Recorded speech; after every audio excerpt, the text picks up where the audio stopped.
ver si es que podemos nuevamente comunicarnos con Ángela Huye.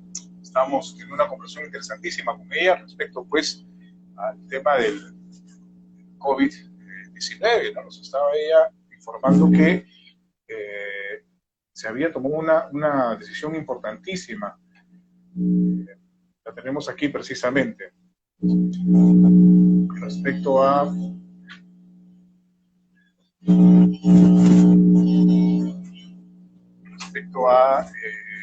bueno, la posibilidad de que se pueda abrir las patentes para la elaboración de vacunas. Vamos a esperar unos minutitos más, unos segunditos más. Estamos tratando de conectarla. Ustedes saben que ese tema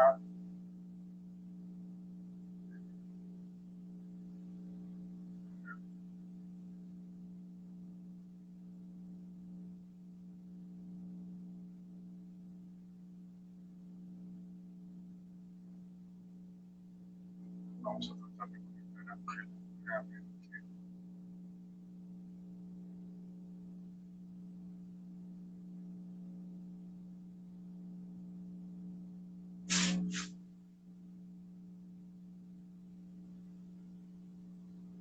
Le hemos mandado la invitación nuevamente para ver si es que se puede.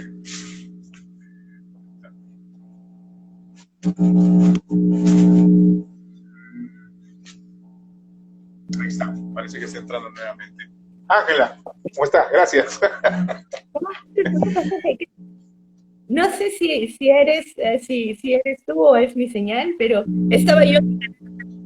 Sí, se congeló, pero básicamente hemos entendido la figura que nos han mostrado y obviamente sí digamos, la alegría que esto puede significar y la esperanza, sobre todo, la apertura que esto puede significar en un futuro, ojalá que sea muy próximo, el tema de la elaboración y la fabricación de las vacunas. Quisiera iniciar ya con el tema de fondo, el tema del virus como tal, y cómo se está, digamos, desarrollando en el Perú también, ¿no? Estaba leyendo un poco respecto a este tema de las variantes del COVID-19, ¿no? Y algunas dudas que existen respecto a la letalidad de las variantes que han ido apareciendo, ¿no? La variante británica, la sudafricana, en fin, la brasilera, que ha llegado incluso acá a nuestro país. Entonces, ¿qué es lo que se sabe hasta ahora sobre las variantes del COVID-19? ¿No podrías explicar, por favor, Ana? Sí, yo te podría explicar. Lamentablemente, variantes no es mi tema, no es un tema que yo siga. Yo sigo más el tema de las políticas que se hacen para ellas. Ahora, lo que te puedo decir en general es que al día de hoy, lo que vemos con las vacunas es que de todas las que están aprobadas, y sí, hay algunas que tienen ligera menos cobertura, pero no hay ninguna vacuna que sea completamente inútil para alguna de las existentes, ¿no?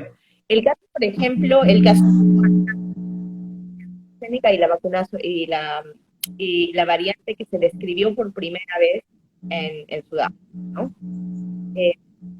Esto, por ejemplo, hizo que el país dijera, no vamos a tomar AstraZeneca, gracias. Ahora, yo creo que si algo estamos aprendiendo es que es definitivamente mejor tener hoy por hoy una vacuna que pueda tener menor eficacia, es decir, hoy por hoy, ante la escasez, ante la incertidumbre y ante la alta mortalidad que estamos viendo, no hay nada mejor que tener la vacuna, ¿no? La primera que pueda llegar aquí. Sin duda, para Claro. entonces, recordemos también que esta es una primera generación de vacunas, ¿no?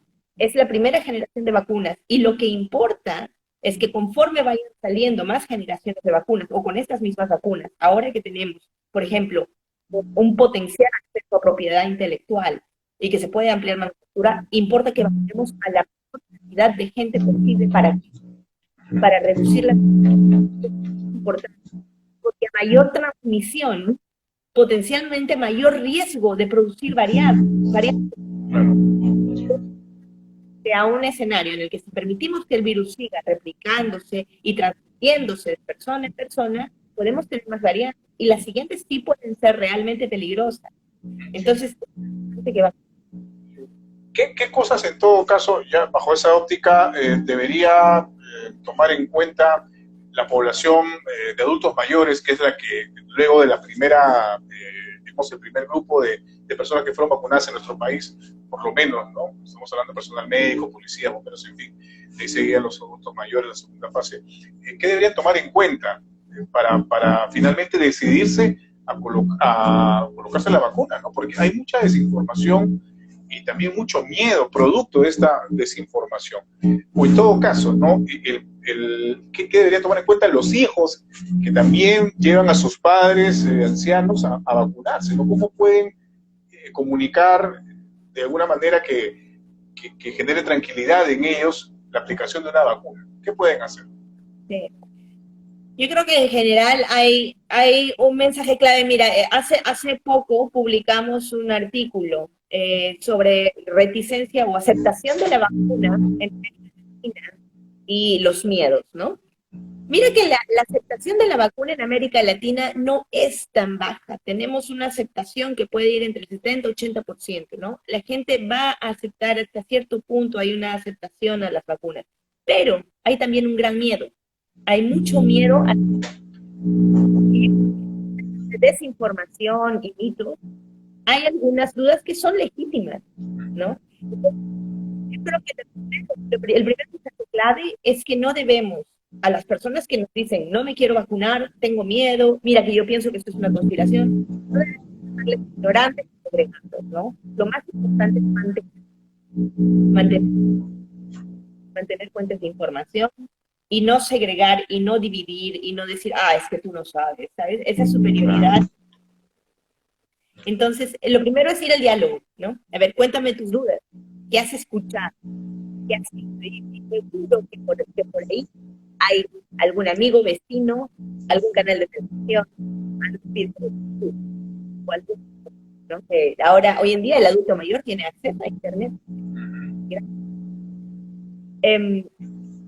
Yo creo que lo primero es escuchar, ¿no? Escuchar las dudas. Y luego de escuchar las dudas, corregir la información o conversar sin decir, mira, yo te voy a enseñar, sino, bueno, te cuento un poco, ¿no? Ratito que en Estados Unidos la situación actual es que hay muchas vacunas y en un primer momento la vacunación fue así, ¿no? Claro. Pero lo que se ve hoy es que los vacunatorios o los centros de vacunación están vacíos. Entonces, la demanda ha ido cayendo. El CDC estima que un 20% en la última semana. Entonces, ahora vemos mucho espacio y poca demanda, ¿no? Eso que sorprenda que en algún momento lo vayamos a ver en América Latina. Estamos todavía en un momento en el que la gente todavía quiere vacunas. Hay más demanda que oferta. Pero en algún momento esto va a comenzar a estabilizarse y vamos a tener que lidiar con el problema de la reticencia a las vacunas, ¿no? Entonces, es importante que escuchemos las dudas. Una de las principales dudas que tiene la gente es ¿cómo se ha hecho esta vacuna tan rápido? Claro. ¿No? ¿Cómo va a ser una vacuna en un año? Y yo creo que es una duda muy legítima.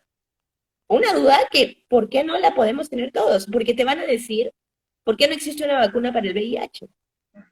¿Por qué no existe una vacuna? ¿Y cuál es la respuesta, digamos, más sencilla que se puede dar ante esa pregunta legítima? Y claro, es lógica, ¿no? Porque evidentemente siempre llega de un tiempo en tiempo noticias de que se están desarrollando evaluaciones o procesos de investigación para vacunas, pero no son tan rápidas o contundentes como lo que hemos visto en el último año o año y medio. ¿Cuál es la respuesta a esa duda, por ejemplo? ¿Por qué se ha desarrollado una vacuna más rápida en este caso?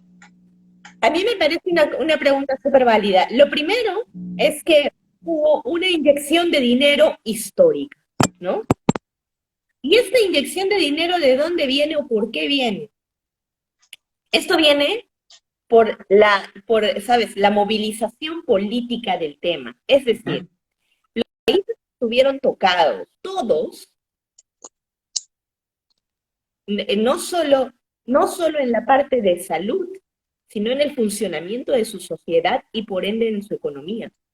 Es decir, no tomó más que una cuestión de días para una movilización enorme de financiamiento. Todos preocupados por, oye, tenemos que reactivar la economía. Vamos a encontrar una solución a esto. Esto tú no lo veías, no lo hemos visto. VIH, ni con tuberculosis, Claro, ni con malaria, ni con nadie. Entonces, mi economía está paralizada y estamos hablando de más de 150, 200 países al mismo tiempo, entonces de los cuales los más ricos dijeron, toma, pum, pum. Entonces vemos billones, ¿no? Vemos decisión política. Y además vemos otra cosa. Cuando nosotros tenemos ensayos clínicos, es decir, vamos a probar si esto funciona o no y si tiene eventos adversos o no, ¿qué es lo que empezamos a hacer? Empezamos a reclutar, ¿no? Y esperamos, pues, a que de los placebos y los controles, esperamos a que hayan casos. Con enfermedades que son más raras, tú puedes imaginarte cuánto tiempo hay que esperar para alcanzar los claro. números de casos.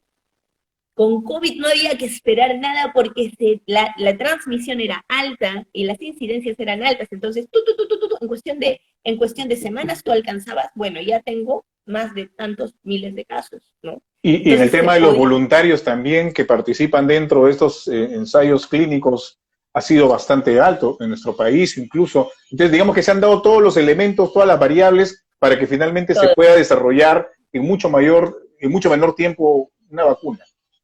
Y yo creo que el último punto que creo que es importante, ¿eh? Es que la gente piensa a veces que estas son vacunas novedosísimas, ¿no? O sea, han inventado, no, todas, incluso las de ARN mensajero, han sido hechas sobre plataformas ya existentes. Es decir, ya habían pruebas para una o para otra vacuna, que eran para otras cosas, para primos del COVID, vamos a decir, para otras gripes, que se estaban probando en estas tecnologías. No han empezado de cero. Uh-huh. Esa es la Entonces, razón. todo esto ha contribuido a que tengamos una vacuna rápidamente y que sean eficaces Uh-huh. y que sean. Y ahora, cuando aparecen, digamos, informaciones respecto a estudios que van avanzando sobre la efectividad de las vacunas, hace un mes aproximadamente, un poco más de un mes, recuerdo, salió este estudio, este adelanto de estudio respecto a la vacuna de Sinopharm, que se desarrolla en China, ¿no?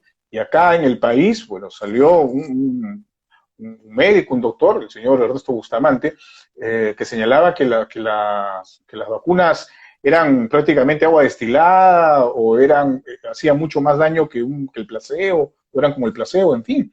Eh, ¿Cómo podemos nosotros recibir esta información y saber si es cierta o no? ¿Qué mecanismos deberíamos tomar en cuenta para evitar este tipo de desinformación? Sí. Primero, lo que tengo que decir es que es lamentable realmente. En otros lugares está altamente regulado, ¿no? Es lamentable que tengamos que escuchar este tipo de desinformación porque al final muchos son personal de salud, ¿no? Como en el caso de que mencionas. Uh-huh. Eh, entonces, a ver, fuera de sitio, fue mentira que dijeran que la eficacia era baja, probablemente no. Pero ¿qué faltó? Faltó contexto e información. Faltó decir que esta era información muy preliminar, sacada de contexto, que esta era información que no tenía un análisis propiamente dicho, que no estaba validada. Es decir, alguien sacó hojitas, pedacitos y mostraron lo que querían, porque dentro de los papeles que mostraban también se mostraba que la prevención en casos de hospitalización era muy alta, ¿no? Pero eso no lo mencionan. Entonces, desde que vemos ese, ¿sabes? Cherry picking, ¿no? Que escogen qué decir y qué no. Claro, lo que pasa Ya, es que ese tipo de datos, digamos tú, por ejemplo, que conoces el tema, eres experta, y otros, digamos, otras personas que pueden ser doctores, médicos, lo saben, podrían dilucidar qué cosa realmente es importante como información o qué cosa puede descartarse, ¿no? Pero una persona común y corriente como yo, por ejemplo, ¿no? Que no maneja mucha información científica o miles de personas más, ¿cómo podríamos no sé, estar seguros o no sobre información que sale de esa naturaleza, ¿no? yo sé, porque es difícil, porque yo no te puedo decir adicionales, es que escucha otros medios, porque la gente te va a decir pronto de una manera politizada, es que este es el medio de mi preferencia, porque yo sí creo que ellos dicen la verdad.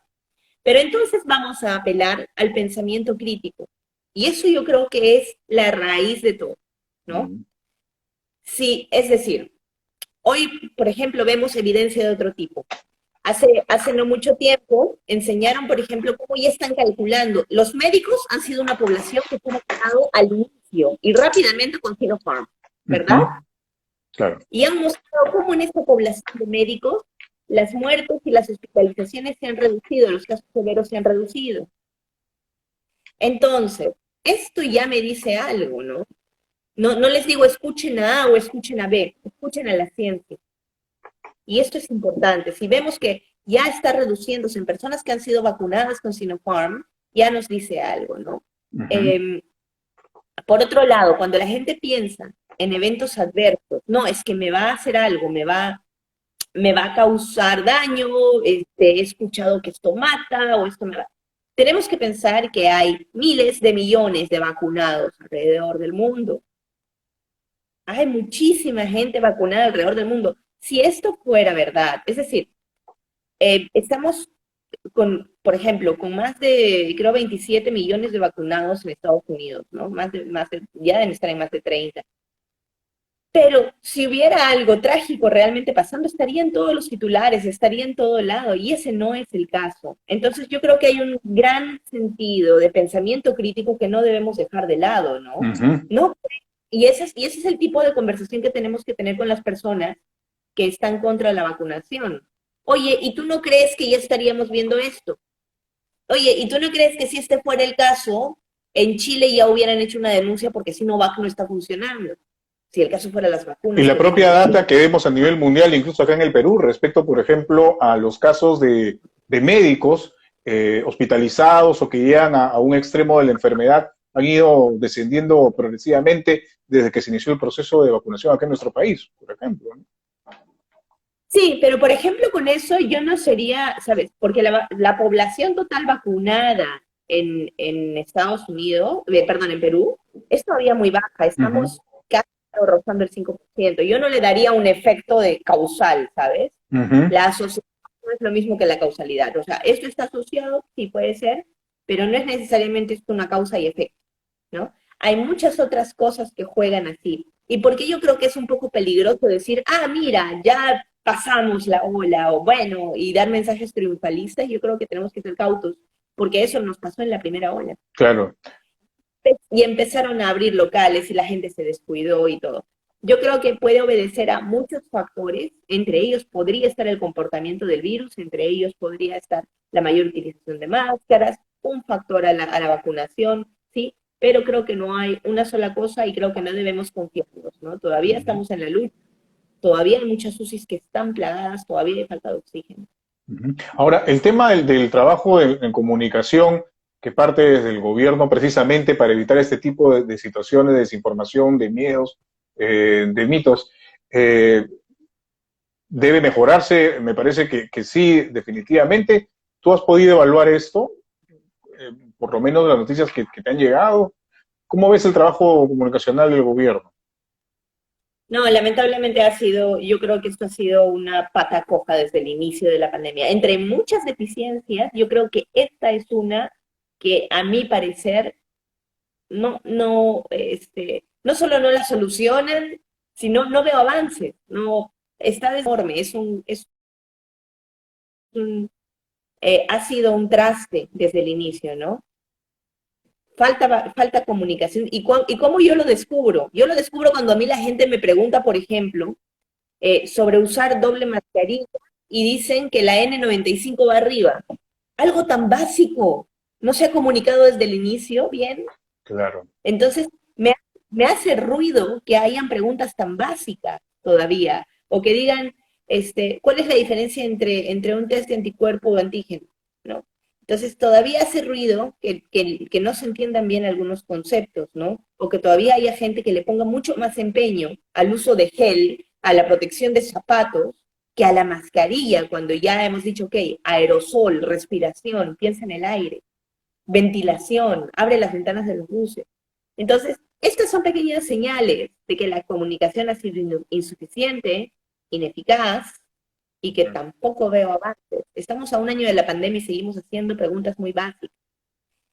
Yo creo que se tiene que mejorar, pero hay un tema clave y es que los médicos y los profesionales de salud en general tal vez no somos los mejores portavoces solos, y tal vez no somos los mejores haciendo estrategia, donde me gustaría ver más ciencia social, científicos del comportamiento, que pudieran estudiar por qué la gente se comporta de tal o cual manera, quiénes son más adversos al riesgo, cuáles son las medidas que la gente acepta o rechaza más y por qué. Porque estas cuestiones son bastante contexto dependientes o contexto específicas y necesitamos estudios para Perú y para nuestra gente. Y Pero esos estudios se hacen, digamos, con el transcurso del tiempo, ¿no? O ya a estas alturas, después de un año, digamos que desde el gobierno se ha podido haber hecho un estudio de esta naturaleza, de estas características que tú señalas, de comportamientos, como sociedad mismo, en fin, para poder mejorar la comunicación.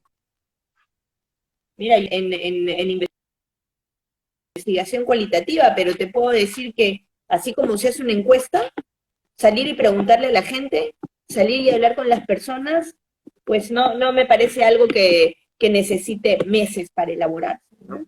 Y muchos países han tomado estas herramientas para desarrollar sus estrategias y focalizarlas. Y yo creo que algo en lo que se ha podido hacer mucho mejor, claro, no quiero tampoco ser, sabes, general después de la guerra, yo también creo que es una situación difícil para todos los países, ¿no? Sobre todo en cómo diseñas políticas. Pero cuando tú tomas una medida de control sobre toda la población y por igual, sin tener en cuenta las diferencias, es justamente cuando las cosas no marchan como queremos, ¿no? En ese sentido, entonces, las cuarentenas han funcionado, porque en este momento tenemos cuarentena todavía focalizadas en algunas regiones, departamentos de nuestro país, Lima mismo, ¿no? Entonces, ¿crees que las cuarentenas funcionaron en su momento? ¿Es, digamos, ahora algo que no se debería hacer, que se debería reevaluar? ¿Cómo lo ves tú como política que se podría implementar? Mira, te voy a ser sincera, tenemos que ver, primero que esto de las medidas focalizadas que se dan por regiones, no pasó desde el inicio, lo empezó creo a media ya pandemia, ¿no? Y empezó, si mal no recuerdo, se dio después de la primera hora.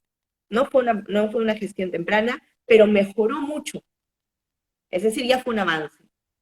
¿Es necesario? Es necesario. Si no quieres paralizar toda la economía, no quieres paralizar a todos por igual, tenemos que hacerlo de esa manera. Tenemos que pensar también en que hay un gran componente de salud mental, de hartazgo, ¿no? Entonces, mientras más focalizado, mejor. Ahora, región es lo mejor que podemos hacer realmente, a nivel región, es lo mejor. ¿No podríamos ir a nivel provincia? Las regiones son bastante amplias,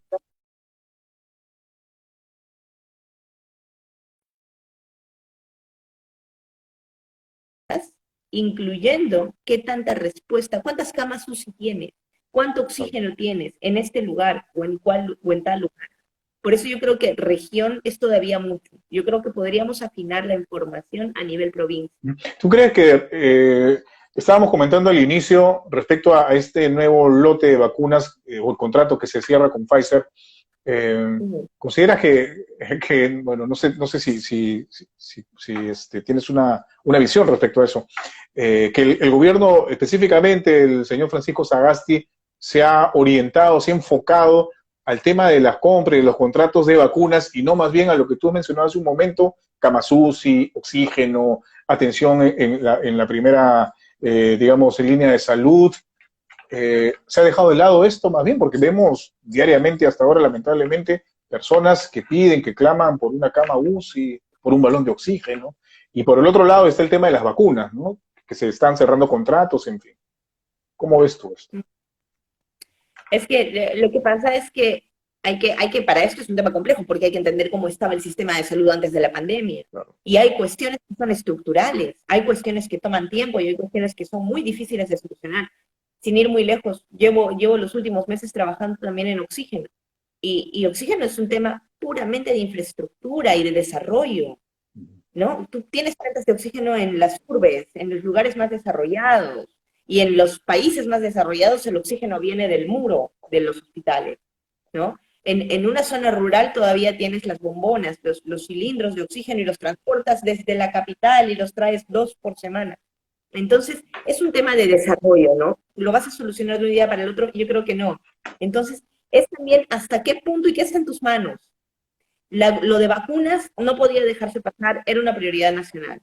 Ahora, Claro. yo creo que no es probablemente lo único que se ha avanzado, pero ¿qué tanto sabemos si el gobierno no comunica lo que hace? Eso también a mí me queda un poco, ¿sabes? ¿Qué tanto podemos ampliar las camas UCI? Y yo te digo esto porque lo escucho mucho como tema de campaña, ¿no? De varios.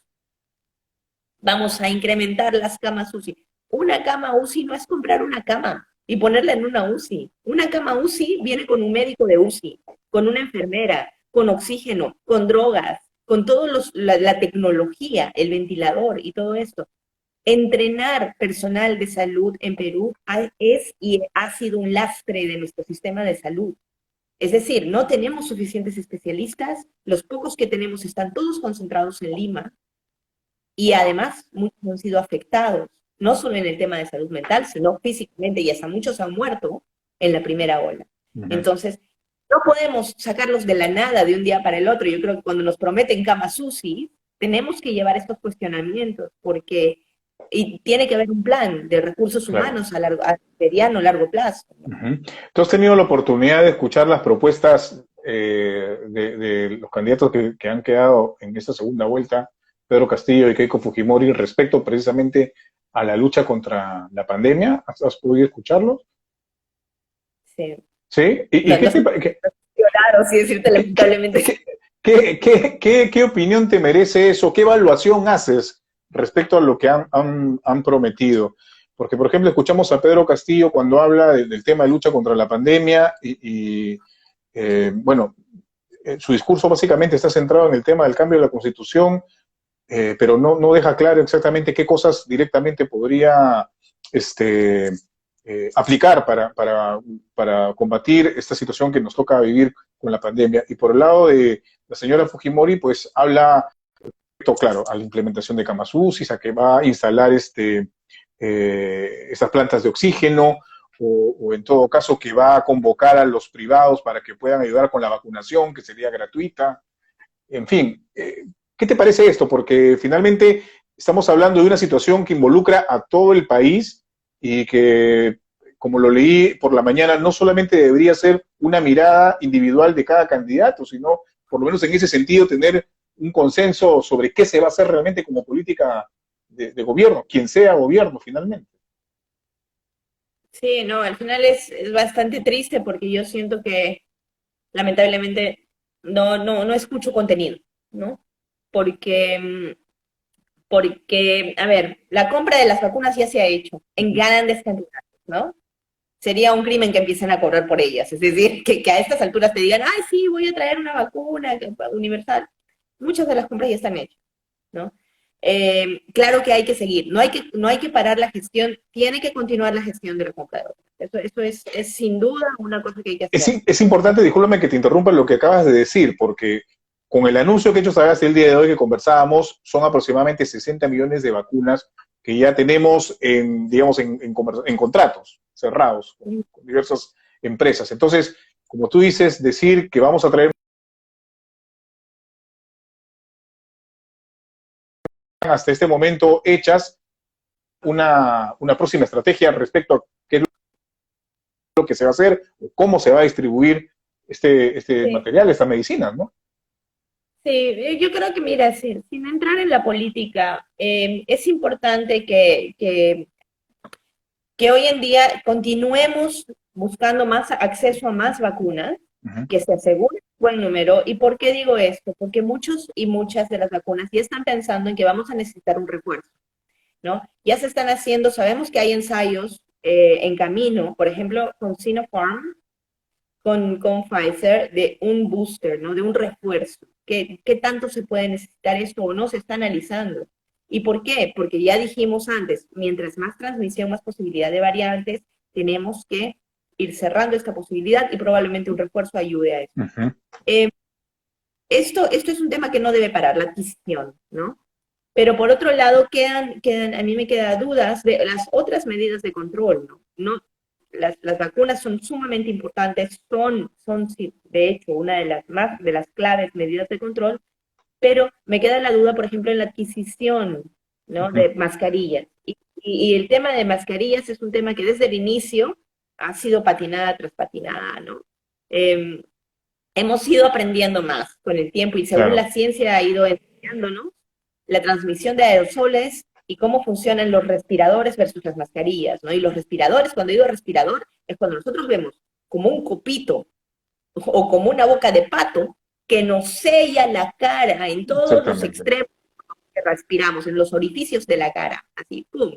Entonces tenemos los N95, KN95, FFP, y estos son claves porque nos protegen de los aerosoles. Me encantaría ver que se toma una política de Estado como la toman en Alemania y en otros países, pero en un país que tiene tanta mortalidad y probablemente el top 3 del exceso de mortalidad en el mundo, pensar en distribuir respiradores a las poblaciones más vulnerables no es nada loco, ¿no? Entonces, este tipo de propuestas me parece que no las veo planteadas, que si tanto ponen la economía sobre la vida, la gente depende de la economía, de la gente depende la economía y esta es su fuerza de trabajo. No podemos seguir perdiendo más gente. Entonces, la distribución de mascarillas es algo de lo que no escucho. No escucho mucho de cómo se va a incrementar la capacidad de surveillance, de vigilancia genómica, ¿sabes? ¿Cómo vamos a saber el día que tengamos una variante que se identifique, que esté circulando en Perú, no vamos a saberlo? O de rastreo de contagios, ¿no? Porque, por ejemplo, se ha planteado el tema de hacer pruebas moleculares o antígenas, bueno, 70.000, me parece que habló Keiko Fujimori, para poder aplicar a las personas, pero esto supongo que tendría que ir acompañado de un sistema, de un estudio de rastreo, de contactos, de las personas que están eventualmente contagiadas, ¿no? Mira, te digo algo, no estamos muy acostumbrados porque tenemos un sistema de salud bastante disfuncional, pero nuestra atención primaria es clave. Y nuestra atención primaria viene con trabajadores de salud en el nivel primario que deberían ser bien remunerados y que deberían tener condiciones dignas de trabajo, y entre ellos los actores comunitarios. Ahora, si bien no lo tenemos y no lo tenemos sólido, y esto es algo a mediano y largo plazo, algo que puede ayudar a que tengamos un rastreo eficaz y eficiente de contactos es la focalización. Y lo que yo te decía hace un momento, esto no se puede hacer a nivel nacional, pero tampoco se puede hacer a nivel de región. Tengo que irme a nivel de provincia. Y tal vez ahí yo sí pueda decir, mira, tal provincia está roja y yo necesito más trabajadores de comunitarios, ¿sabes? Entonces los puedo traer de otros lugares.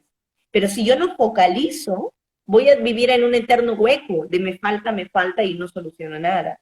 Entonces para esto va a ser clave que tengamos capacidades a nivel primario y que tengamos pruebas, que tengamos test, ¿no? Pero también, ¿dónde mando más test? Tengo un país de 33 millones. Bueno, pues aprendamos a leer la epidemiología y ir a los lugares que nos necesitan más.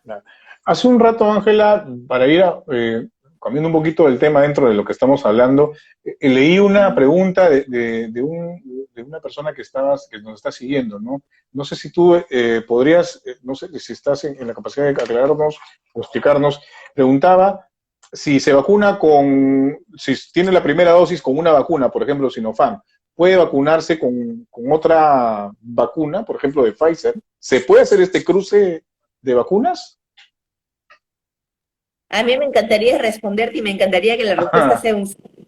¿Qué es lo que pasa? Que nosotros guiamos las decisiones en políticas de salud normalmente mediante evidencia. Hoy en día los ensayos clínicos se han hecho con una vacuna, con 2 dosis o con una dosis, caso de Johnson & Johnson, o en el caso de la nueva Sputnik 5, ¿no? Pero no hay ensayos que las hayan mezclado. Es decir, yo no te puedo decir si eso va a funcionar o no, o hasta qué punto va a funcionar. Claro. ¿No? Ahora, sí sabemos que en muchos de los casos, ya la eficacia después de una dosis va por encima del 60%. Y eso ya protege. Pero también sabemos que esto puede bajar, entonces por eso se da un booster o refuerzo, ¡pum! Y que la manda más arriba, ¿no? Yo diría, a ver, si tú no tienes la opción, pero hoy, ¿qué pasa? Que hoy no tendríamos por qué hacer ese mix, porque se está asegurando mediante el gobierno que hayan 2 vacunas. Es decir, yo no mezclaría porque tampoco puedes, ¿no? Mezclar tu esquema. No puedes decir, bueno, a ver, ponme hoy una Sinopharm y en 15 días regreso y me pones Pfizer. No tienes esa opción, pero porque la ciencia todavía no lo ha determinado. Ahora,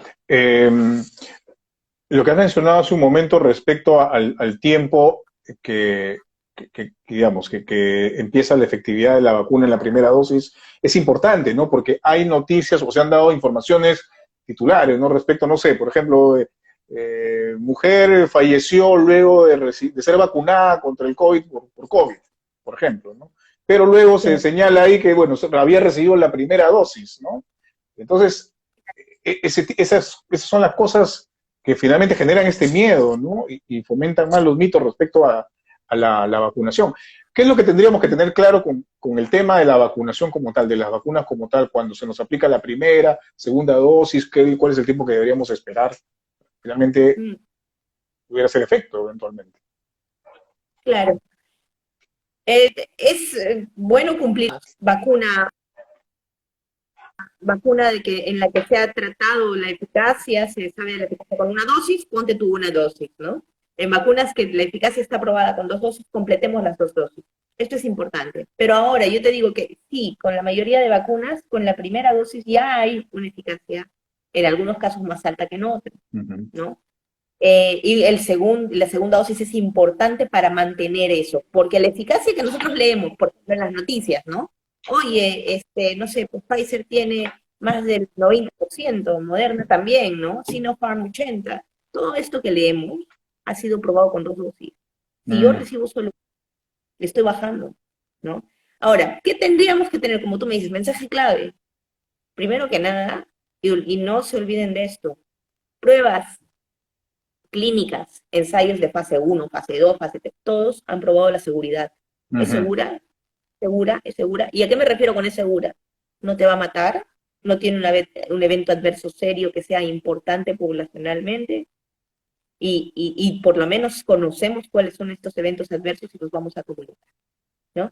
Entonces, ¿es segura? Es el primer mensaje. ¿Son eficaces? Sí, en diferentes grados. Y 3, la vacuna que llega a ti es la mejor vacuna. Es decir, no, hoy día no podemos estar con este discurso de, bueno, voy a esperar a que llegue porque a mí me gusta tal vacuna, o a mí me Uh gusta, -huh. póntela, póntela que llegue. Este virus tiene para rato, accedamos a la que podamos y bienvenidas las que vengan, ¿no?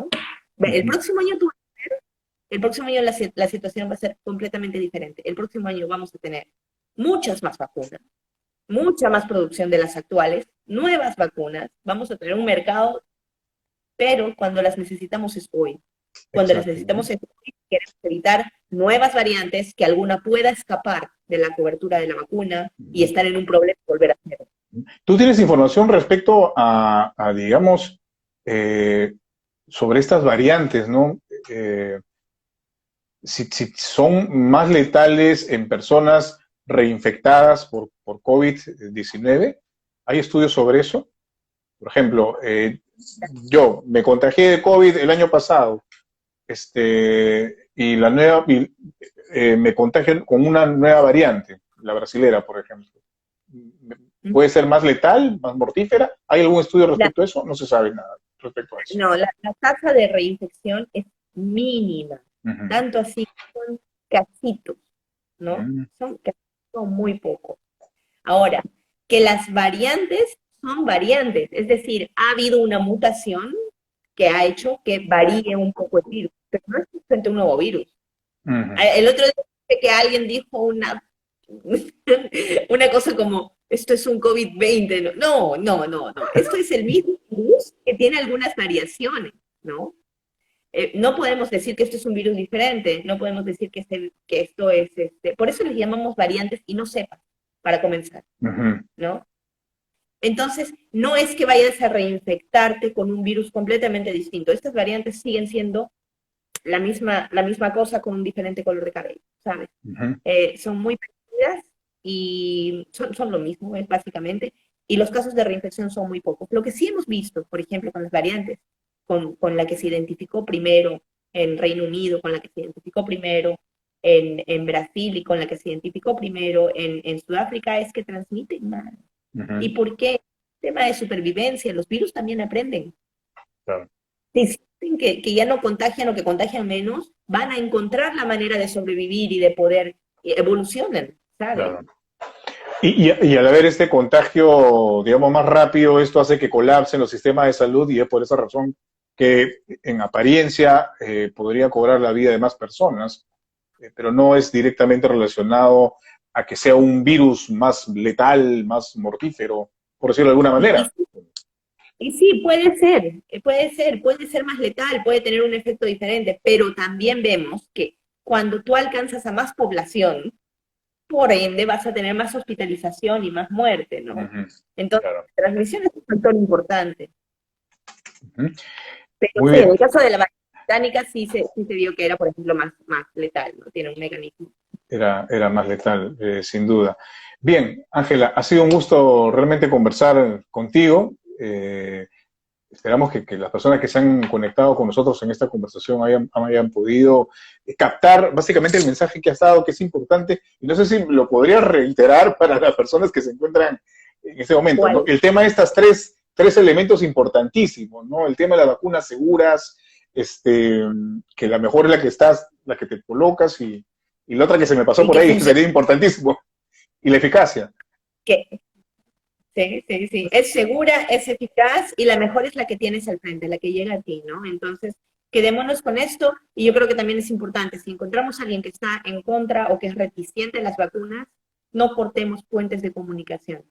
Nada de ignorante, tú no sabes, antivacunas, muere, ajo, no.